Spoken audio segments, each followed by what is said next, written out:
masa hijrah Nabi Muhammad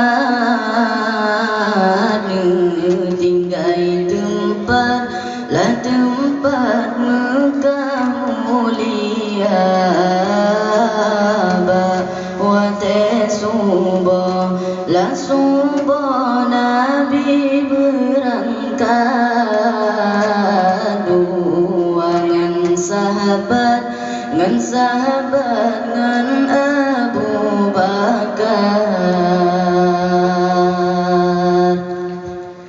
masa hijrah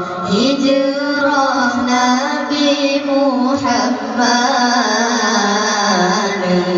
tinggal tempat lah tempat Mekah mulia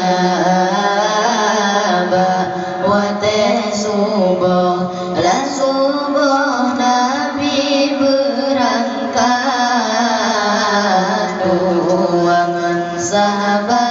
ngan sahabat ngan Abu Bakar Sayyidina Ali tinggal di rumah musuh punah ban si selingkah Nabi tren uyuh negidang tanah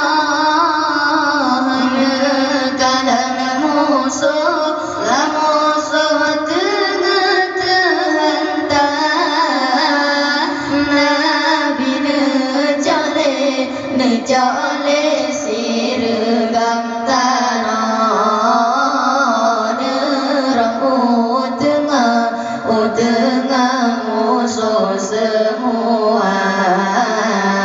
Nabi kan hadale cite akai kapade mata kaputa masa hijrah Nabi Muhammad tinggal tempat lah tempat Mekah mulia bahwa subah lah subah Nabi berangkat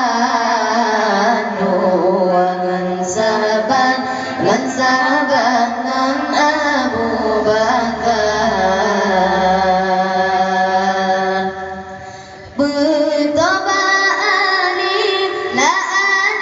laju disangsan Nabi Muhammad kapegahkan gata yang kawai si malam bengah Muhammad gada hilang di mata Ali nejauh hana lentupan di tempat terhentak baulun betan hai betan kajak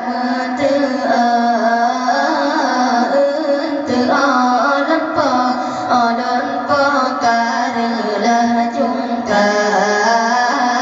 masa hijrah Nabi Muhammad tinggal tempat lah tempat